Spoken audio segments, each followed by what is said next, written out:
Yeah, thanks very much. Again, last Carelock, I think this is a good debate to have. A number of months ago, I stood in this House where I advocated for the use of nuclear energy. Well, not advocated for it, more so I said that we should have a debate about it and have a discussion. And I firmly believe in every aspect of my own political outlook that having a debate on what could be perceived contentious issues or not are the best way to resolve them. Because it's only when you challenge arguments and have debates and have opposing views against one another can you really test it out to see if your opinion is correct or not. And that's the logic I apply to all of my political outlook, to most of the decisions I make within politics. And I did it in relation to nuclear energy. I had a number of meetings with people who were pro-nuclear energy. I met with the pro-nuclear energy people when I was in Glasgow at COP. And then I brought it up here in the Senate, and I also listened to what Minister Eamon Ryan had to say in relation to it. I also listened to what the Minister had to say today about it.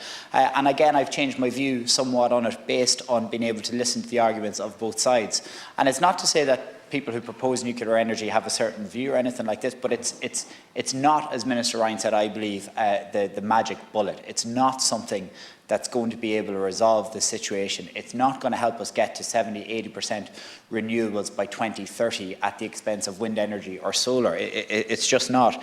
And when I look at it, when we see it here, one of the points is made that one nuclear reactor could serve up to the average nuclear reactor produces 1 gigawatt of electricity based on capacity factors listed above. 431 wind turbines are required to generate the same amount of energy. I can guarantee you, you'd be able to build 431 wind turbines quicker than you would a small nuclear reactor. And Senator Dooley mentioned it there as well. Like, imagine if someone, with all due respect to Senator, imagine if someone came along and said, we want to build one in Duleek. You know what I mean? Could you? It's easy to. I don't mean that in a... being popular or unpopular, it's about what is right for the nation. Yeah, and I think that's a very fair point. So, a couple of things. Like, it's very easy to come along and discuss an issue and say, oh, I think this is great. It's a very different issue to then get up and champion that issue in front of a local community who may be completely against it. And we've seen that with wind energy, we've seen that with solar energy. You know, and fair play to an individual if they're willing to get up in the Senate and say we need nuclear energy and then champion a nuclear reactor in their local community. I wouldn't have the...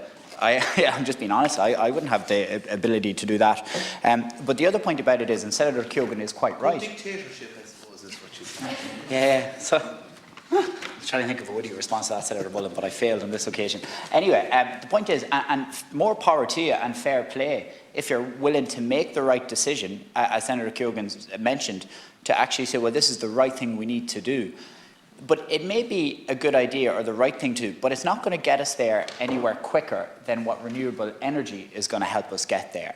Like, if this was a magic bullet that would get us there quicker, I would be all for it, and I would say let's go and do it, and let's have the debate, and let's have the debate in those communities, and let's champion this idea, and let's sell it to the public. Let's bring the public with us and say, no, nuclear energy is the way we need to go with this. But the fact is, and Minister Ryan has said it there, it would take so long to get something like that even up and running in Ireland, even if the whole entire country was for it.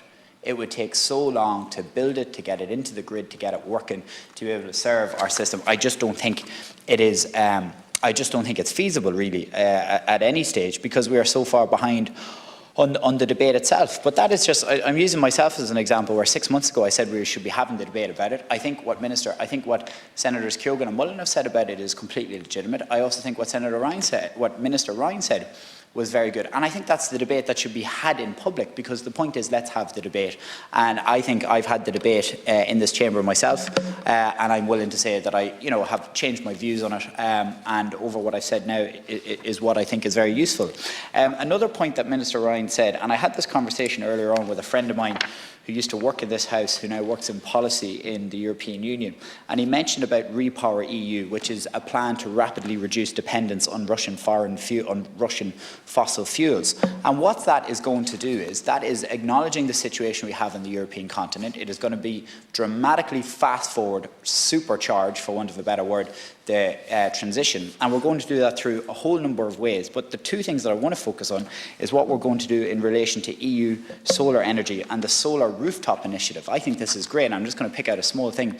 The solar rooftop initiative, what the EU is going to come down and say that every public building should have, by obligation, a solar panel on its roof. That they should do this, that it will be a requirement of a planning process, that any new building going up, it's not an option, it's not a decision for me to decide I will have one or not. They should have it.